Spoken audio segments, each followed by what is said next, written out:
sosial kita, saya Fadila Istiana Putri kembali bersama Anda.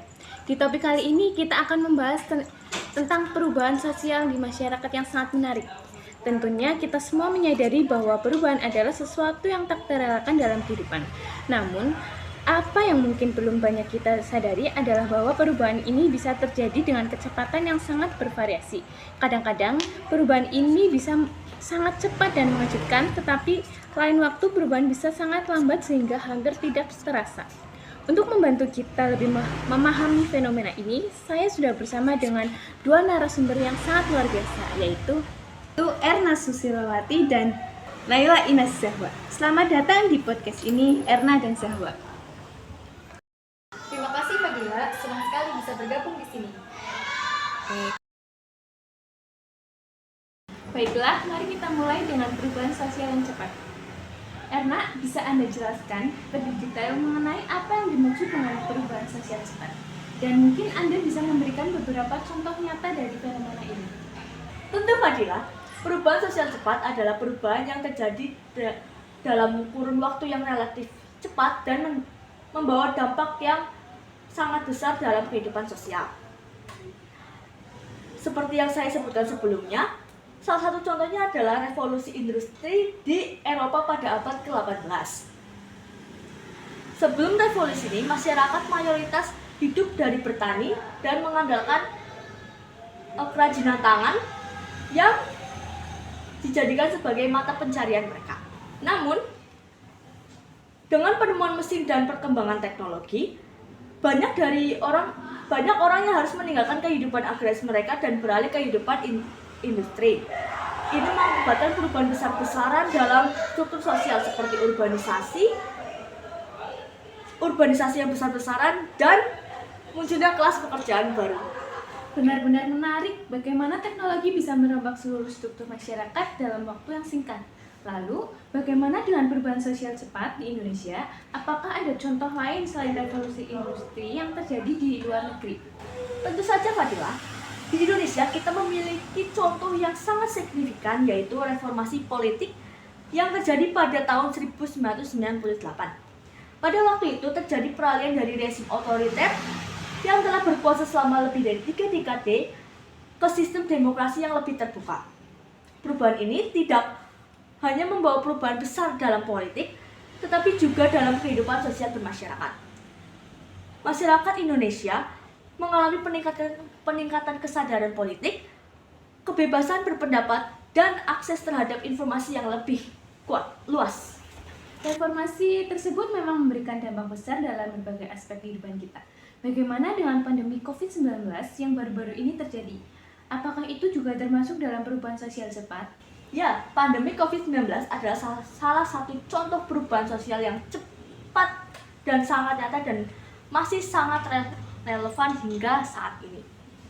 Dalam hitungan bulan, pandemi ini mengubah hampir seluruh aspek kehidupan kita, dari cara kita bekerja yang kini dilakukan di rumah, hingga cara kita berinteraksi, di mana kita lebih banyak menggunakan teknologi untuk tetap berhubung.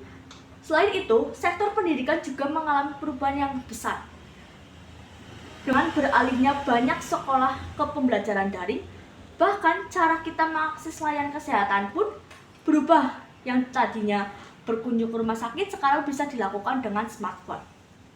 Semua perubahan ini terjadi dalam waktu yang sangat singkat dan memaksa kita untuk beradaptasi dengan cepat. Memang benar, pandemi ini mengajarkan kita untuk bisa beradaptasi dengan sangat cepat terhadap situasi yang tidak terduga. Karena, menurut Anda, apakah ada faktor-faktor tertentu yang mendorong terjadinya perubahan sosial yang cepat? Ada beberapa faktor yang mendorong terjadinya perubahan sosial cepat. Pertama, adalah teknologi, seperti yang kita lihat pada revolusi industri. Kedua adalah kondisi politik dan ekonomi yang terjadi di Indonesia pada tahun 1998. Ketiga adalah bencana alam dan krisis global seperti pandemi COVID-19. Faktor-faktor ini biasanya menciptakan kondisi yang memaksa masyarakat untuk berubah dalam waktu yang singkat karena kebutuhan untuk bertahan hidup maupun karena adanya dorongan eksternal yang kuat. Baik, mari kita beralih ke perubahan sosial yang lambat. Zahwa, bisakah Anda jelaskan lebih lanjut salah satu contoh yang terjadi dan apa dampaknya bagi masyarakat? Tentu Fadila, contoh nyata di masyarakat salah satunya yaitu urbanisasi. Urbanisasi merupakan proses perpindahan penduduk dari desa ke kota. Proses ini bisa berlangsung selama beberapa dekade, bahkan berabad-abad, tergantung pada kondisi ekonomi dan sosial suatu negara. Misalnya di Indonesia, urbanisasi sudah berlangsung sejak zaman kolonial dan terus berlanjut hingga sekarang. Dampak dari urbanisasi ini sangat luas, mulai dari perubahan dalam struktur sosial seperti terbentuknya kelas-kelas sosial baru di perkotaan hingga perubahan dalam ekonomi, di mana kota-kota besar menjadi pusat kegiatan ekonomi. Proses urbanisasi memang membawa perubahan yang cukup besar. Meskipun berlangsung secara bertahap, bagaimana dengan perubahan nilai dan norma sosial? Apa saja contoh perubahan sosial lambat dalam aspek ini? Perubahan dalam nilai dan norma sosial memang biasanya berlangsung sangat lambat. Contohnya perubahan pandangan terhadap peran gender. Di masa lalu, peran perempuan dalam masyarakat sangat terbatas pada urusan domestik. Sementara laki-laki diharapkan untuk menjadi pemeran pencari nafkah utama. Namun, seiring berjalannya waktu, nilai-nilai ini mulai bergeser. Perempuan kini memiliki akses yang lebih luas terhadap pendidikan dan pekerjaan, serta hak-hak yang setara dalam berbagai bidang. Proses ini tidak terjadi dalam semalam, melainkan melalui perjuangan yang sangat panjang yang melibatkan perubahan hukum, kebijakan, dan persepsi sosial. Apakah Anda bisa memberi contoh lain dari perubahan sosial yang lambat yang terjadi di masyarakat kita? Satu contoh yang paling menarik adalah proses penyebaran agama. Seperti yang kita ketahui, agama-agama besar di dunia tidak menyebar dengan cepat, melainkan melalui proses yang sangat panjang. Misalnya, penyebaran agama Islam di Indonesia yang berlangsung selama berabad-abad melalui jalur perdagangan, pernikahan, dan dakwah. Agama-agama baru biasanya memerlukan waktu untuk diterima oleh masyarakat, disesuaikan dengan budaya lokal, dan diintegrasi ke dalam kehidupan sehari-hari. Proses ini bisa memakan waktu yang sangat lama, namun dampaknya sangat mendalam dan berkelanjutan. Terima kasih Zahwa atas penjelasan yang sangat komprehensif ini. Sebelum kita akhiri, saya ingin bertanya kepada kedua narasumber. Apa yang bisa kita pelajari dari fenomena perubahan sosial ini?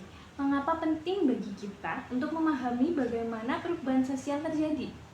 Menurut saya, penting bagi kita untuk memahami perubahan sosial karena ini membantu kita untuk lebih adaptif terhadap lingkungan kita. Dengan memahami apa yang menyebabkan perubahan, kita bisa untuk menghadapi tantangan dan memanfaatkan peluang muncul. Selain itu, pemahaman ini juga membantu kita dalam merancang kebijakan dan strategi yang lebih efektif untuk mencapai tujuan sosial dan ekonomi kita. Saya setuju dengan Erna.